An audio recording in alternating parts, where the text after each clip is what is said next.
But like all things, the life goes on, and they've decided that they're bringing back James Bond. However, Barbara Broccoli, she's come out. I can't believe I'm still riding this segue.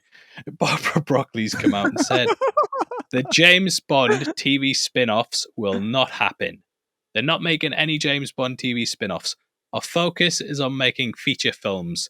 When we Sweet. get going on a Bond movie, it takes our full attention for 3 to 4 years, so that's our focus. And that comes from an interview in The Guardian. And I completely agree with her 100%. I'm so happy. I think it's the right thing to do. I think that making cheap TV adaptations that don't quite live up to the films, it's going to dilute the brand and completely kill the box office of the next film. I think Yeah. it's right. I mean, I did talk about this on Twitter earlier. I want to read the response from someone because I thought it was quite an interesting point. But they basically said that I'm not going to name and shame them, Greg. I don't want people going after them to kill them and stuff because I know what my followers are like, and I'll be lucky if you're still here next week after those jokes. But they said their focus on feature films. Meanwhile, it's been 2 years since No Time to Die, and apparently they're not even really ready for Bond 26. Good. And I said, well, to be fair, they killed the character off and they're going with a new actor and style. And I feel like they just want to give it some room and get it right. You know, the next 10, it's like Superman Legacy for me, where this next thing, like how good this next James Bond film that's going to carry the next 10 years of James Bond.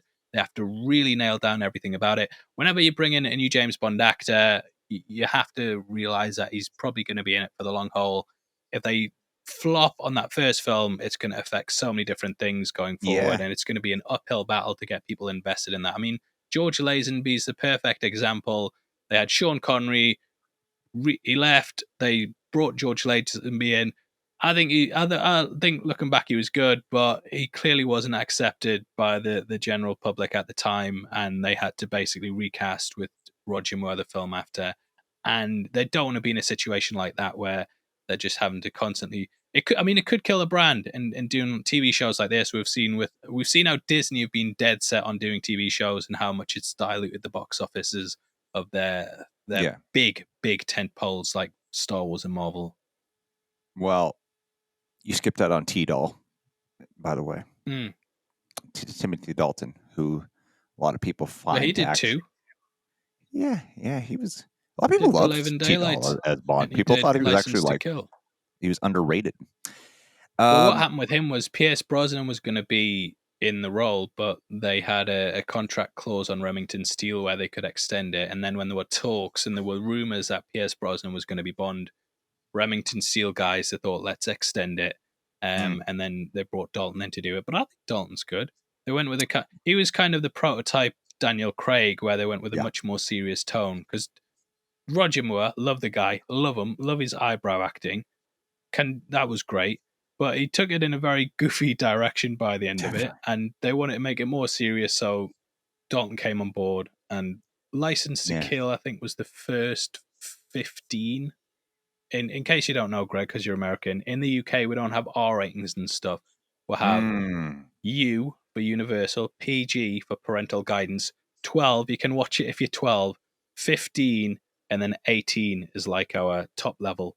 And he was a 15. You see what I'm saying? It's great. Yeah. You've got to be 15 to watch this, mate. You Oh. can't be 14 and watching James Bond. So it's like, this is edgy. It was almost not quite the Logan, but almost the Logan. Yeah, man, I agree. This is I didn't know there were TV spinoffs even like as a consideration. I didn't even know that. Well, Amazon bought the rights to him. So you might actually see a trailer knocking about for a game show that they're doing with Brian Cox. Right. Called something like 007 1 to 1 million or something. It's basically a game show, but they've got, I don't know why Brian Cox is involved because he's never been in a James Bond film before. But it's called 007 Road to a Million. It's on Amazon Prime Video. It's basically a game show where he's like James Bond stunts. You got to do the tricks and stuff. And when I saw that, I was thinking, right, Amazon have bought the rights. We're going to get 20 different TV shows on Prime Video a week. But the Broccoli's have come out and said, look, mate, we're not doing it. We're going to have Bond show up. shag some birds, jump off a cliff with a parachute. Some theme tune's going to play, and then he's gonna go on a mission to stop some people and shag some Oh, birds on the way. And that's basically the plot of every James Bond film. I So love that's this what they're planning. statement though. Takes them 5 years to write that, Greg. But at the same time, though, I mean, I get it. Yeah. At the same time, I love the statement because Bond has been able to last for so long.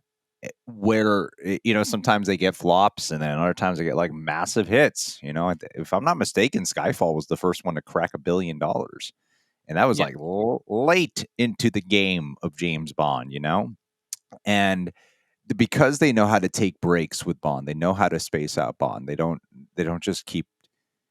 You never. I don't ever hear the conversation about, and maybe I just missed out on it. I don't ever hear the conversation about Bond fatigue. Like it is just one of those franchises that seems to just be everlasting because they know how to space it out. And I think what they did with Daniel Craig is very, very interesting.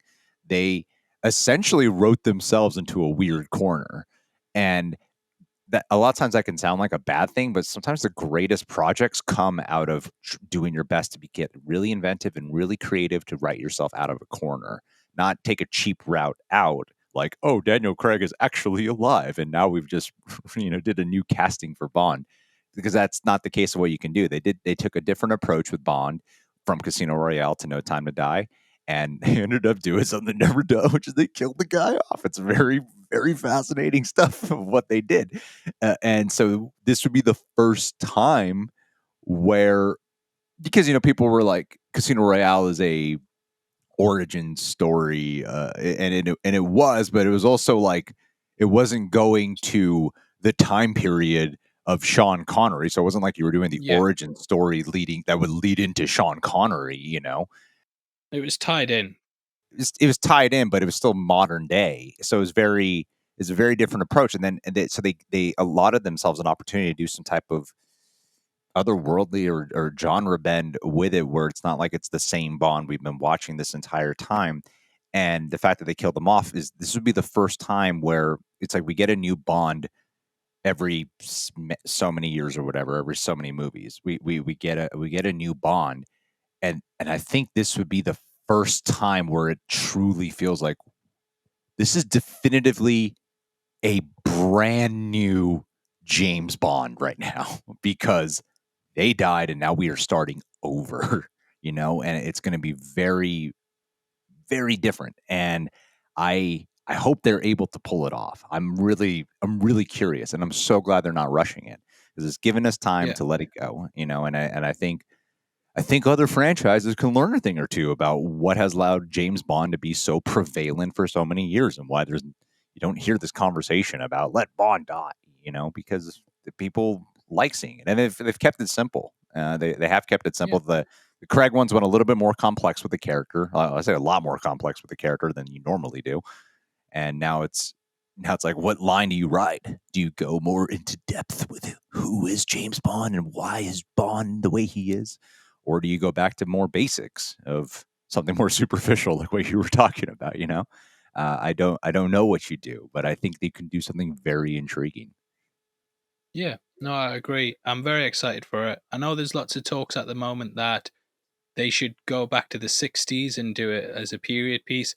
I personally disagree. I always feel like James Bond should very much be a product of his time, and I think that every generation should have their own Bond that kind of fits in. And so far, we've had that. Connery's the 60s, Moore's the 70s, Dalton's the 80s, sort of, but Moore did a lot of the 80s as well. Brosnan's the 90s, and then Craig's the noughties. And I feel like, you can see certain things in all of those films that kind of feel like time capsules almost. And I think going to a period piece, you're going to lose out on the gadgets, certain things going on in the world. I would like to just see a James Bond for this new generation coming up. And I think stalling things out, giving it a bit of time, you're going to get that. And Yeah, I'm really excited to see what happens. I absolutely love James Bond. I think the Craig stuff was kind of almost like a Marvel Ultimate Comics run of him, if sure, that makes sure. sense. And Yeah, now yeah, Ultimate Comics, in case you guys don't know, it was like the best stories of the heroes condensed into a certain time period, and they went back. Like for example, with Spider-Man, they told his origin story, and then his first battle with the Green Goblin. You know, Gwen Stacy's death, how he got the symbiote suit, Yeah. and I mean, it's told over like maybe 200 issues or something, I think, and Hmm. I feel like that is what Craig's Bond was. Even Really the good way No analogy. Time to Die ends, which is his wife and, well, not his wife, but his girlfriend and his daughter kind of driving along in an Aston Martin, and she's telling the story of James Bond. I feel like it's very much someone telling the best James Bond stories, which is why Blofeld and stuff pops up from time to time, Spectre and completely all out that of kind of. order timeline wise. But yeah, excited to see what happens with it.